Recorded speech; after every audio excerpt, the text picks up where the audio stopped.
Ici, nous allons aborder le cas où nous avons une addition ou une soustraction de deux fractions qui n'ont pas le même dénominateur, mais dont aucun dénominateur n'est multiple de l'autre. C'est-à-dire que 3 n'est pas un multiple de 5 et 5 n'est pas un multiple de 3. Autrement dit, je ne vais pas pouvoir multiplier 5 par un nombre entier pour que cela me donne 3. Et je ne vais pas pouvoir multiplier 3 par un nombre entier pour qu'il me donne 5. Donc il va falloir que je mette tous les deux d'accord. C'est-à-dire que j'amène ces deux nombres-là à un même multiple commun. Un multiple à la fois de 3 et de 5. Un nombre qui est à la fois dans la table de 3 et dans la table de 5. Et si possible, le plus petit possible. Donc,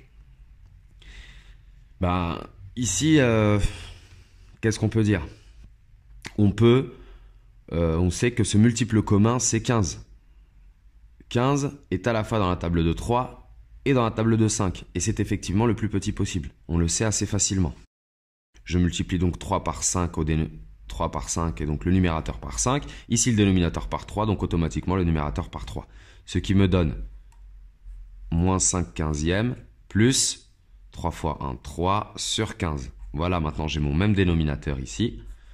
Donc le tout sur 15. Et je fais comme opération, attention, non pas 5 plus 3, mais moins 5 plus 3. Moins 5 plus 3, ce qui me donne moins 2. La fraction est irréductible. Je ne peux pas simplifier. 15 n'est pas un nombre pair, je ne vais donc pas pouvoir simplifier par 2. C'est terminé. Maintenant, on se ramène à un nouveau cas. On va traiter aussi un cas comme celui-ci, c'est-à-dire un cas où aucun des dénominateurs n'est multiple de l'autre. Le problème, c'est qu'ici, si je m'amuse à faire ce que je fais ici, c'est-à-dire multiplier un dénominateur par l'autre et l'autre par l'un, c'est-à-dire si je fais x12 ici, x12 ici, x16 ici, x16 ici, les calculs risquent de se compliquer, étant donné qu'en plus, on n'aura pas le droit à la calculatrice. Donc, l'idée, il y a deux façons de faire ici, je vais vous demander de bien suivre. Soit, je commence à chercher mes premiers multiples de 16 et mes premiers multiples de 12, jusqu'à tomber sur le même multiple. Autrement dit, je fais 16 fois 2, cela fait 32, puis 12 à côté, je fais 12 fois 2, ça fait 24, je fais 16 fois 3, ça fait 48, et ici, je sais que 48, c'est un multiple de 12, puisque quand je fais 12 fois 3, ça fait 36, mais lorsque je fais 12 fois 4, cela donne 48. Et hop, je l'ai, mon multiple commun, c'est 48, et c'est le plus petit possible entre 16 et 12. Donc je sais que 16, je vais devoir le multiplier par 3, et si je le multiplie par 3 ici, je le multiplie par 3 en haut aussi, je multiplie par 3 le numérateur, et 12, je vais le multiplier par 4 ici et ici. Sinon, il y a une autre façon de faire que je recommande aussi, c'est de prendre 16, le nombre 16, et c'est de l'écrire de manière décomposée. Je vais le décomposer au maximum. 16, qu'est-ce que c'est? 16, c'est 2 fois 8. Je ne suis pas encore arrivé au bout de cette décomposition. 16, c'est 2, et 8, je peux encore le décomposer. C'est 2 fois 4. Je ne suis toujours pas arrivé au bout de cette décomposition parce que 4, ici, je peux encore le décomposer. C'est 2 fois 2. Voici la décomposition de 16.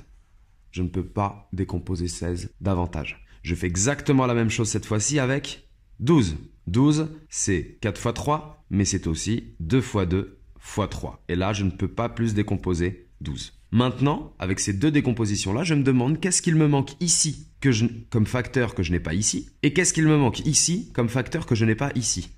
Mais ici, je vois que j'ai un facteur 3. J'ai deux facteurs égaux à 2 qui sont ici, mais il me manque un facteur 3. Un facteur 3 que j'ai là, mais que je n'ai pas ici. Et ici, que me manque-t-il? J'ai un facteur 3 que je retrouve ici maintenant. J'ai deux facteurs égaux à 2. Il m'en manque encore 2 des facteurs égaux à 2. Il me manque 2 fois 2. Donc, 4. Il faut que je multiplie par 2 fois 2, donc 4. Et bien là, je sais que 16, si je le multiplie par 3, cela va être égal au résultat de 12 multiplié par 4. Puisque j'ai les mêmes facteurs ici et ici.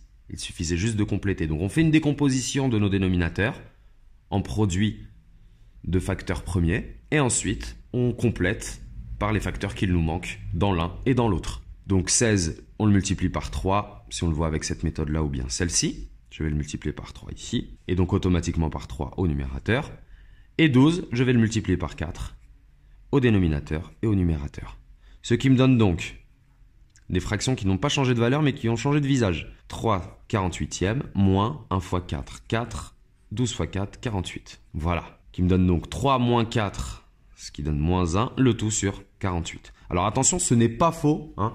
Ce n'est pas faux si on a multiplié ici et ici par 12, ici et ici par 16, qu'on calcule le tout, mais le problème c'est qu'on va devoir simplifier derrière, etc. En fait, c'est plus long et on a plus de risques de faire des erreurs puisque on manipule des nombres qui vont être relativement grands.